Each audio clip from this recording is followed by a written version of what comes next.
Hi,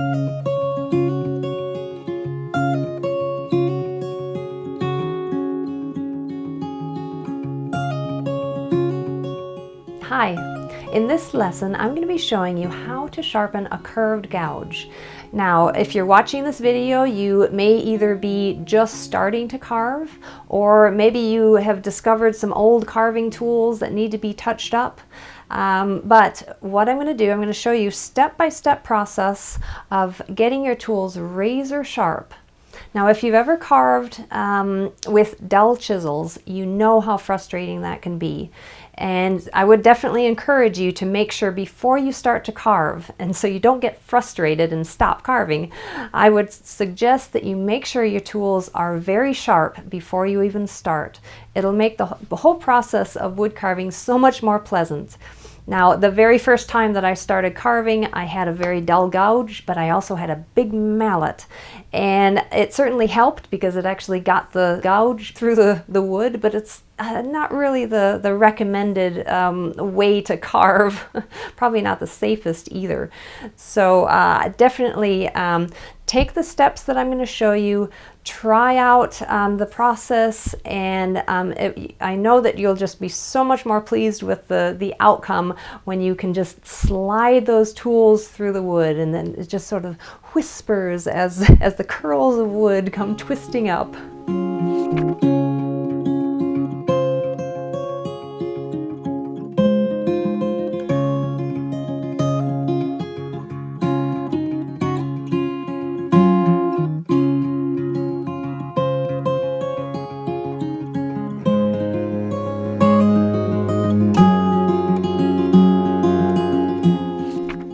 I just wanted to show you some of the materials I use for sharpening. Here's a series of stones that I use, and I'll talk a little bit more about each of those. These are slip stones. These are shaped stones that go on the inside of the gouge. And this are two different types of leather strops, and I'll be showing you how to use those also. Those are the final steps in sharpening. And I've also got a Sharpie, which I will be drawing on the back side of the tool so I can see where it actually hits the stone. A very, very handy technique. And also I've got some water for the lubricating the diamond stones that I'll be using for the demonstration. Now, I just wanted to talk a little bit about stones. There are a lot of different options out there. I wouldn't necessarily recommend that you go out and buy brand new stones. If you have water stones, like the Japanese water stones, if you have ceramic stones, Arkansas stones, some of the older stones called the washita, I'm not even sure if that's how to pronounce it, but anyway, a lot of times you can find that type of stone in antique stores. That's where I've found mine. And then there's the diamond stones. I actually started out with Arkansas stones, a hard Arkansas. This is my original one. And I really used that for about 20 years until I started using the diamond stones. And now I pretty much exclusively use the diamond stones for all my sharpening. The Arkansas stones are perfectly fine. They do a good job. I've just discovered that the diamond stones actually are a little faster. The process is faster, and I don't want to spend the rest of my life sharpening. So that's sort of where I've evolved. Now, this one here is one I picked up from an antique store. This is the washita stone, and it's very, very smooth, a wonderful stone. Again, all of these will work. But what you want to keep in mind that as you're going through the sharpening process, if you have a lot of metal to remove, you would start with maybe a rougher stone to remove the majority of the metal, and it's just a quicker process, and then move up to the smoother and smoother stones. So when you finish the process, the final stones that you'll be using are as fine as you can get, because you really want to have that mirror finish. If you end up using that final stone and you're still seeing scratch marks on the back side of the tool, then you know you need to probably invest in a smoother, finer grit stone so that you can really have that mirror finish on the back of your tools. Now, these two stones are oil stones, and now my teacher is Greek, so he insisted on using extra virgin olive oil. So only the best, but that works fine. he has sort of said that if you use the regular honing oil that it ends up sort of creating pits in the stones. Now I haven't ever tried it, so you know, that's a theory. Now a little bit about the Arkansas stones. The Arkansas stones, they range in hardness. Really, they don't have any numbers involved. They're basically soft Arkansas, medium Arkansas, hard Arkansas, and then they go on from there to surgical black, actually translucent and then surgical black. So that as they move to harder and harder stones, I think surgical black is considered the hardest, finest stone. They don't refer to the stones as a number grit like many of the others do. So, you know, the difficulty is, you know, the question that I get all the time is, what is the hard Arkansas compared to with in numbers when you're referring to like the water stones? Is it equivalent to a 4,000 grit water stone or an 8,000 grit, or, you know, but you just have to kind of figure it out as you go. You really just want to get the finest stones that you can get for this process. Now the stones that I've been using are diamond stones. This is 1200 and they refer to it as mesh or grit, either way, but they usually refer to it as mesh because that's how they refer to it as diamond stones. But anyway, 1200 and 8000. And so what I normally do is if I have a lot of metal to remove, or maybe if I've got a little bit of a chipped edge, just a little bit of nicks on the edge of it, then I would probably start with the 1200. Now if I have something even worse, like an actual chip out of it where I really have to remove a lot of the edge, then I would probably start with even, you know, maybe a 400 or 600, which is really aggressive. And so you have to be very careful. Takes a lot of metal away very quickly, and if you don't have it in the right position and you're not exactly sure where it should go, it'll go bad very quickly. So just be careful with that. But in general, I stick with the 1200 and then move to the 8000. Just for demonstration purposes, I'm just going to stick with the 8000 just to show you the movement of the tools, how to position the tools, and just the process. So let's start with the 8000. This is normally the stone that I would finish off with. Okay, and the technique would really be, I would, if I wanted to sort of move from stone to stone, would be working to the 1200 mesh, maybe 5-10 minutes until I get a little wire edge along the inside edge. Then I would move up to the 8000 just to really refine it, to polish that back bevel surface, and just to really sort of make sure that there's no more of the original sort of scratch marks. So that would be the process. And again, the 8000 usually is really just for refining and doing that final sharpening. It's still very aggressive. Keep that in mind. You can do some quick reshaping if you're not too careful. Now, what I've been asked a lot is, what is that ideal angle of that bevel? Now, it's interesting because I never was really taught a particular degree angle. But what's interesting is most of the tools that I have, they're basically at that angle which is comfortable to carve. And where you're not having to lift it up too high in order to get an awkward cut like that, or it's not too sharp of an angle where you're basically, your hands are in the way. So it just is that ideal point where you can still wrap your fingers around the actual metal part, and you can make some very comfortable cuts. What is fascinating about that is everybody says that, oh, the perfect degree is around 22.5 degrees. So, you know, maybe 23, maybe 22 degrees, but there's that 22.5 degrees. That is sort of the official perfect angle for sharpening a gouge. What's interesting is I actually measured, most of my gouges end up being about 22.5 degrees. And so I didn't know that. So yes, 22.5 degrees. If you want to sit there and you want to, you know, measure that, feel free. You may have to take some of your tools to a grinding wheel and actually bringing that bevel a little bit at a different angle. So that really ends up being that sort of ideal angle. And now keep in mind, the angles will change depending on what kind of carving you're doing.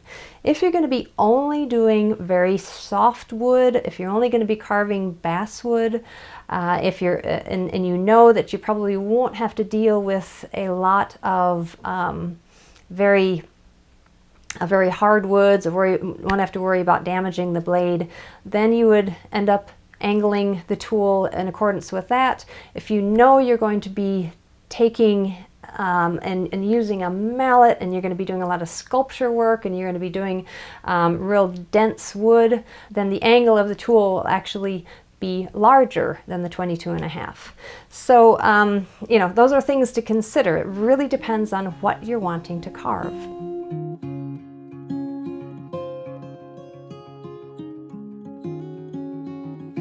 Now you want to stand comfortably and sort of loosen up a little bit because you might be here for a while.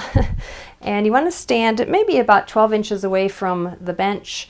Stand with your feet about maybe 18 inches apart, just so you can get a good balance and so you can stand comfortably for a while.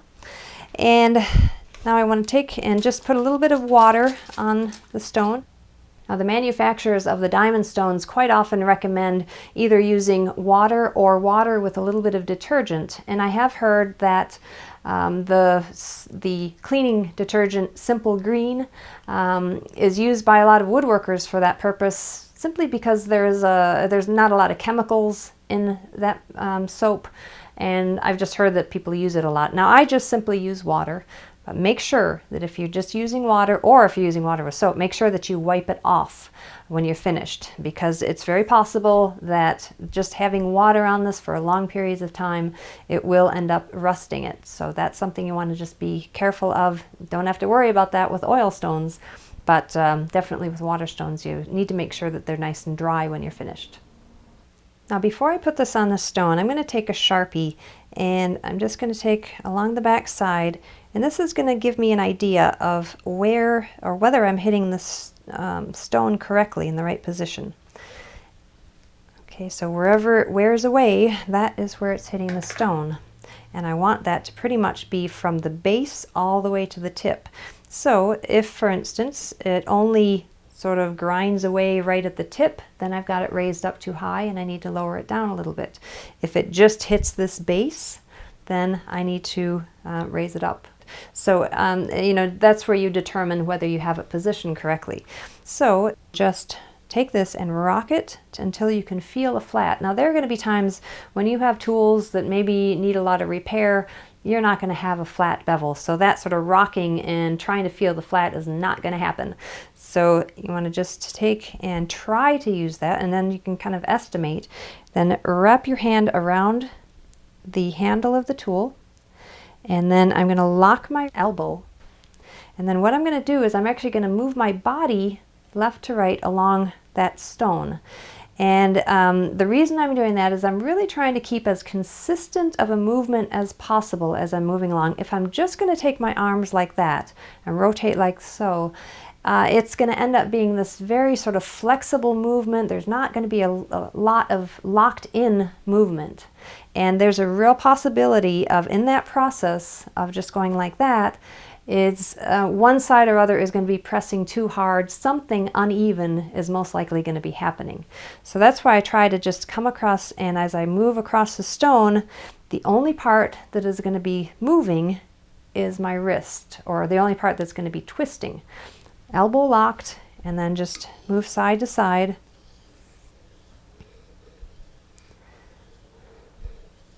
Okay, and in that position, there's not enough movement to really let things go lopsided. And that's what we're looking for. Now, I just want to look at the back side of this and see what happened just in those first few strokes. You can see it was actually a little bit more on the base here, but you can also see that it was actually worn away in the center, right along there. So I did hit the center, but it looks like I need to be raising it up just slightly, because I want this whole flat side, whole back bevel from there all the way to the tip to be one flat surface. Okay, and as I do this, I'm rotating the tool along the whole length of that blade.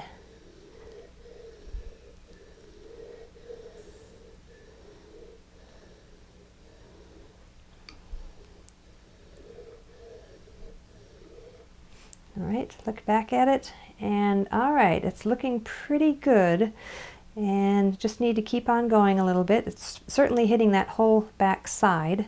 There may be a little bit of a hollow ground right there. Sometimes when you buy tools, they do actually manufacture it with a slight hollow ground, so there are on occasions when you have this center part here that it never hits the stone. That's not a big deal, as long as you get a sharp tool.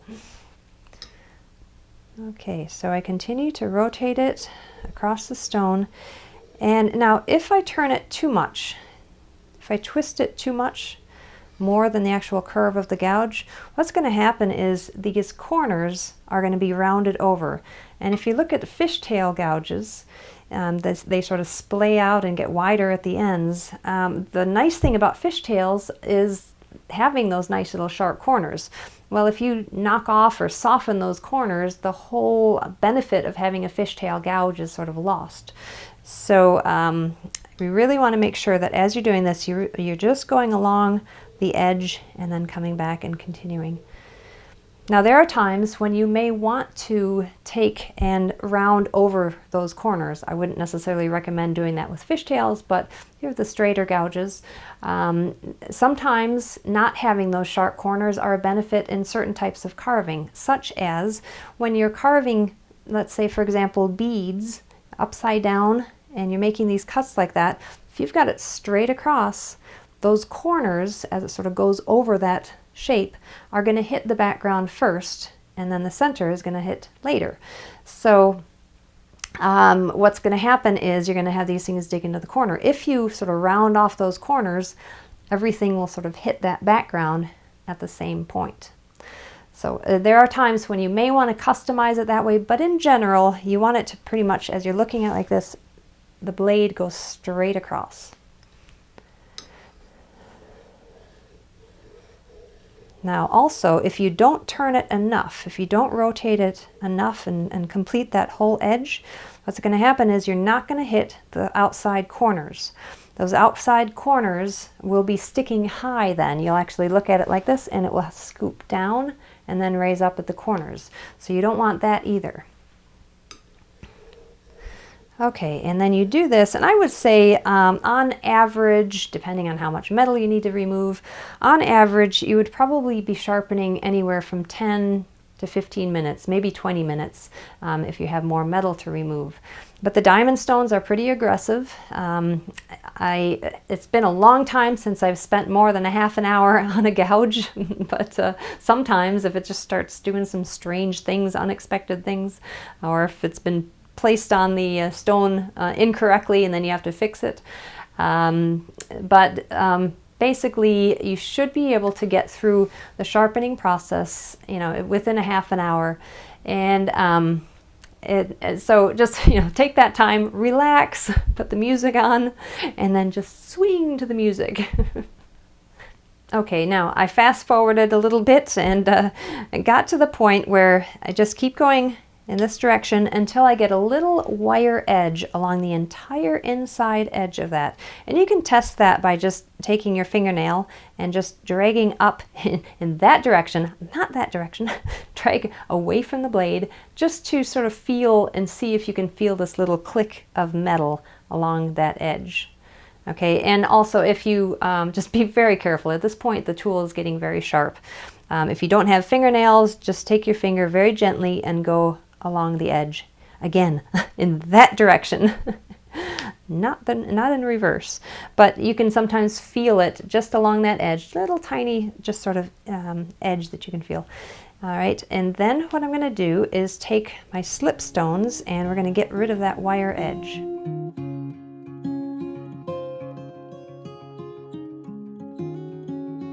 Now there's a couple different shapes I have here. This is one that's got a curve and a corner on it. I could probably use that one. There's one that I made and just shaped it myself, a piece of broken Arkansas stone, and I shaped it. So let's just go ahead and use this one. Now normally, these are Arkansas stones. Normally I would use oil and with lubricating these, but since I'm using water stones, probably should keep it basically the same product. So I'm going to take this, let's just see if we can get that lined up there, and I want to go right along the inside edge, just sort of walk it along, make sure it hits the edge. Now if you notice the angle that I have the stone, it's a slight angle, so it's creating a little bit of an inside bevel, and then if you wanted to, you could actually angle it a little bit more to create more of a bevel on the inside. Now there are a lot of people who, as soon as they buy tools, as soon as they get them, they create a very dramatic inside bevel. And there are uses for that. It certainly helps in some cases, certain types of carving. But generally, I just take a slight angle and angle it in there. And what this is doing right now is taking that little wire edge and it's flipping it to the back side. Now once it's on the back side, then I put it back on the stone and just very lightly, I'm not really sharpening at this point, I'm simply just dealing with that little wire edge. All right, then I go back to the inside and go back and forth. Now I can do this back and forth, inside, outside, probably, it really depends on how large that little wire edge is, that maybe 5, 10, 15 times going back and forth until it gets so thin that that wire edge just falls off. And at that point, you know that you've got that as sharp as you can get it, except for one final step.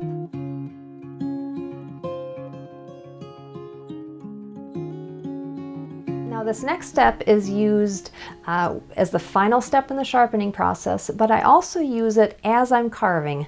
If I feel like the tool is getting a little bit dull, just maybe seeing a little bit of scratch marks on the wood from the tool sort of cutting through, then I would use this process of the leather strop.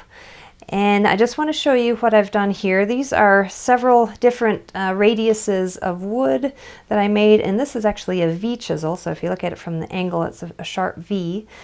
And what you can also do is take different radius dowels and cut them in half and use that process also, just so you have a variety of different size curvatures, just to fit the different curved gouges that you have. Then what I did is I took a piece of leather and glued that onto the surface of all of these. This does not have leather. Sometimes with the V-chisel, because it's such a sharp corner, the leather is almost too thick, so it doesn't allow it to reach in to the corners. But these are the ones that we're really concentrating on now with the curved gouges, just a variety of radiuses. And then what I have is some sharpening compound or buffing compound, just rubbed onto the surface. There's so much out there. A lot of times it's just this paste that you can put on there, but whatever you end up using for any kind of stropping wheel or polishing wheel, anything like that, you can pretty much use for this. It really is just an addition to the leather, and it just ends up polishing up that gouge and polishing up that blade to just that mirror edge. Okay, so this part here is for the inside of the gouges. Let me just show you how I use that, and just press down and pull back. Do not go in that direction because you're going to do two things. You're going to dull your chisel, and you're also going to gouge up your nice piece of leather. So drag back only, and you can see from an angle. Now I'm not lifting it too high. If it's lifted too high like that, it's actually going to dull the tool. And I'm just going to drag this back. It's amazing what this does. It definitely will just polish up that tool. And I think I probably use this, if I'm using a tool maybe for an hour straight, then I just put it onto the leather, and it just it brings it back. Now, unless you have chips out of the actual blade, this isn't going to cure that. You have to take it back onto the stone then, but just for that refining of that edge.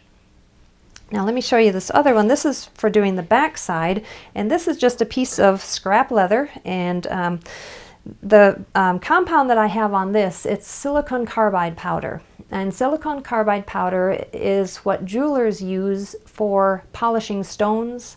Again, you can use the same material, same polishing compound that I used on the other. It really doesn't matter, just something that will polish. But the process that I used with this was I took a little bit of oil, and of course this is when I was working with my Greek teacher, Konstantinos Papadakis, and he had me put a little bit of oil on the back, extra virgin olive oil, let it set overnight so it sort of soaks in, and then turn over and then put the powder on here. The oil sort of holds it together. Now this is about 20 years old, so or more actually, probably more like 23 or 24 years old, and it's still held together, and the compound on it is still looking very, very solid. So in order to use this, I just take this and drag it back. All right, just do like that on that side so you can see, dragging it back. Again, you don't want to go forward with it, you want to just drag back. So just a long sweeping movement. Now you can also use the reverse side of an old leather belt. That helps. It's always nice to be able to actually have things in your home that you can actually make into tools. So that's another technique. And if you do not have these shapes, what you can do is actually roll this, and so if you need to go the inside, just be very careful because your fingers are so close to that blade. So just another technique of how to do that. Now once you're finishing with the stropping, then you want to test your gouge just to make sure that it's really that sort of final polished edge. And the best way to do that is just test it in wood. You want to take a cut and go straight across the grain, and that will end up giving you an idea. If the wood starts to sort of shred or rip, then you know that there might just be a little bit of that little wire edge still left on, so you have to go back and do a little bit more of the back and forth, inside, outside with the slipstone, and try to remove whatever is left. So that could be an issue. Maybe you hadn't gotten to the point where you actually got the wire edge along the edge. So maybe you have to bring it to the stone again and start that again. So there's a lot of things that could happen, but if you take each step along the way, make sure you've actually completed that step, and then go on to the next one. You should, by the end of this process, have a razor sharp gouge. And you will notice the difference. If you've had an opportunity to carve with a very dull gouge and then carve with a sharp one, oh, you will see an amazing difference, and it's just going to be so much more pleasurable to carve, and it will just sing through the wood.